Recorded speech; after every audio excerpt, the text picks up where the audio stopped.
Good morning. How are y'all today? Thank you all for viewing with us today, and thank you all and your families for just being attentive to the Word of God. And I am thankful for each one of you. We're continuing our studies today in the book of Acts. Today we're in chapter 18. And we're observing Paul continuing to spread the gospel of the death, burial, resurrection, the ascension, and the second coming of Christ throughout his writings and the different epistles. Today we'll be introduced to several churches that Paul wrote letters to, either in his travels or while he was in prison. And so here we are in Acts chapter 18. We'll see Paul at Corinth. And when you study the epistles of 1st and 2nd Corinthians, we get an idea of what Paul was preaching in more detail to these believers. So verse 1 says, after these things, Paul departed from Athens and came to Corinth. And Corinth is a Greek city. I'm not sure if it's the capital city, but the whole area is called Achaia. So he's still in Greece in chapter 18. Verse 2, while he was in Corinth, and he found a certain Jew named Aquila, born in Pontus, lately come from Italy with his wife Priscilla, because that Claudius had commanded all Jews to depart from Rome. So the Roman Empire is ruling the world. And Paul came unto them, verse 3, and because he was of the same craft, he abode with them and wrought, for by their occupation they were tent makers. So Paul was a tent maker, and he worked with Priscilla and Aquila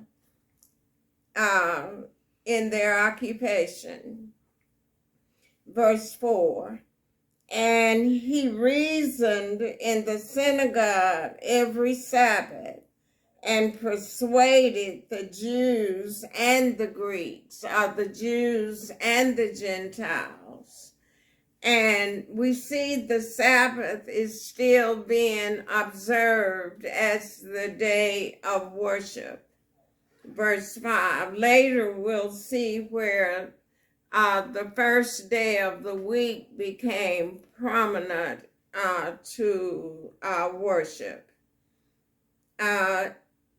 Acts chapter 18 verse 5 says, and when Silas and Timotheus were come from Macedonia, and that would be Europe, Paul was pressed or moved in the spirit and testified to the Jews that Jesus was Christ. Verse 6, and when they opposed themselves and blasphemed, he, Paul, shook his raiment and said unto them, your blood be upon your own heads. I am clean. From henceforth I will go unto the Gentiles. So those that opposed themselves were Jews who did not believe that Jesus was the Christ, and some of them didn't believe that salvation was available to the Gentiles. So Paul says, I'm going to from now on preach unto the Gentiles, but we'll see in his travels that he continued to preach to the Jews also. Verse 7. And he departed thence from Corinth and entered into a certain man's house named Justus, one that worshiped God, whose house joined hard was near the synagogue. And Crispus, the chief ruler of the synagogue, believed on the Lord with all his house, with all his family. And many of the Corinthians, hearing, believed and were baptized. When it says in verse 7, and he departed, I said from Corinth, but I meant from the synagogue. But now in verse 8, many of the Jews, hearing what Paul had to say, believed and were baptized. Then spake the Lord to Paul in a night Then spake the Lord to Paul in the night by a vision. And this is what he says to Paul. Be not afraid, but speak, and hold not thy peace. Verse 10, for I am with thee, and no man shall set on thee to hurt thee. For I have much people in this city, that is, in the city of Corinth. So the Lord comes to Paul in a vision and reassure him that he's with him and that he has many people in that city, and for him to speak the word with confidence. Verse 11, and he continued there 1 year and 6 months, teaching the word of God among them. And as I said before, when you read the books of 1st and 2nd Corinthians, you'll see the messages that Paul was giving to the Corinthians. Even if he was not in the city, he established the church at Corinth, and the message to the Corinthians are recorded. Verse 12, this is Acts chapter 18, verse 12. And when Gallio was the deputy of Achaia, which is Greece, the Jews made insurrection with one accord against Paul and brought him to the judgment seat, or the seat of authority, saying, this fellow persuaded men to worship God contrary to the law. And they're talking about the law of Moses. Verse 14, and when Paul was now about to open his mouth, Gallio, who is a Gentile, he's like the sheriff or the attorney general over the whole region of Greece. He's not a Jew, he's like a government official. And Gallio said unto the Jews, if it were a matter of wrong or wicked lewdness, O ye Jews, reason would that I should bear with you. If it was a matter of wrongdoing or immorality or something, I would bear with you. But if it's a matter of your reasoning against the Apostle Paul and his preaching, I'm not going to have anything to do with that. So, because he says in verse 15, but if it be a question of words and names and of your law, Judaism, look ye to it, for I will be no judge of such matters. In other words, you have a matter concerning the Jews, you deal with it. I, as a Gentile, is not going to have anything to do with such things. Verse 16. And he drove them from the judgment seat. He drove the Jews from the judgment seat. Verse 17. Then all the Greeks took Sosthenes, the chief ruler of the synagogue, and beat him before the judgment seat. And Gallio cared for none of those things. He didn't take part in any of those things. Verse 18. And Paul, after this, tarried there yet a good while, and then took his leave of the brethren, and sailed thence unto Syria. So you see, the gospel is still being spread. And with him going to Syria, Priscilla and Aquila, having shorn his head in Cenchrea, for he had a vow. And we'll see later that this was a Nazarite vow that Paul had taken upon himself. And in his writings, I'm not sure where is exactly recorded, but he says, unto the Jews I became as a Jew, that I might win some. So in this Nazarite vow, not that he's going back to Judaism, but this was something that he continued to do in order not to offend the Jews, or the believing Jews. Verse 19.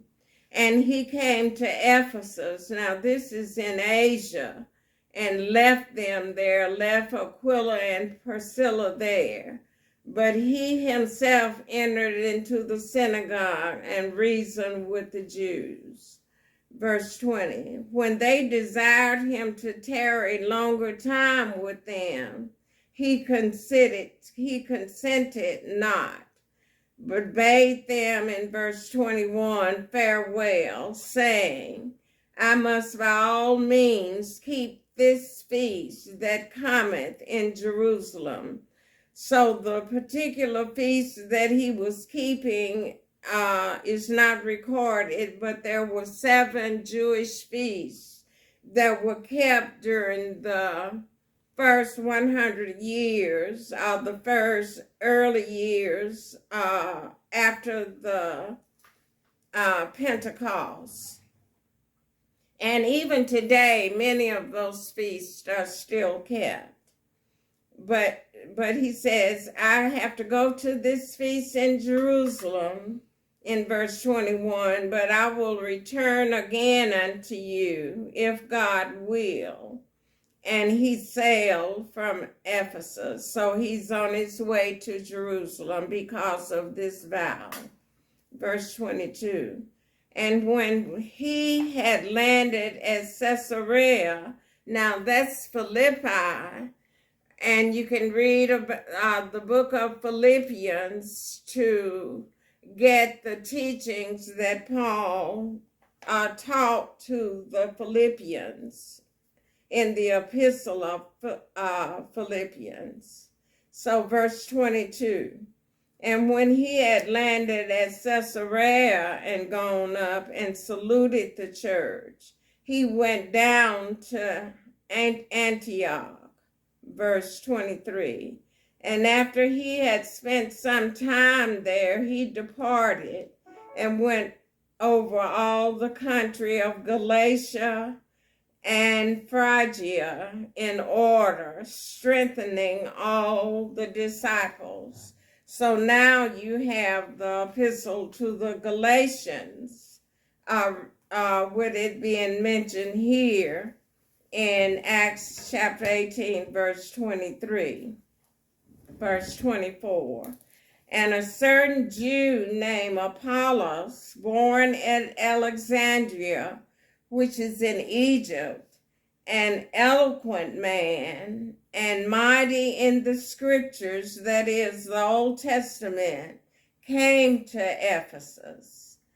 So Apollos came to Ephesus. This man was instructed in the way of the Lord in verse 25, and being fervent or zealous in the spirit, he spake and taught diligently the things of the Lord, knowing only the baptism of John. So he only knew about the Mosaic law and Judaism. He did not know about the gospel of the grace of God. Verse 20, at this time, but Priscilla and Aquila is going to help in there. Verse 26, and he began to speak boldly in the synagogue, whom, when Aquila and Priscilla had heard, they took him unto them and expounded unto him the way of God more perfectly. And this is the way some things can be done publicly. But if you're going to correct somebody, especially concerning the scriptures, it needs to be done decently and in order, and that person should be pulled aside to explain unto them the more perfect way, because he knew the Old Testament, but he did not know the gospel of the grace of God. So Aquila and Priscilla took the time to explain to him the more perfect way.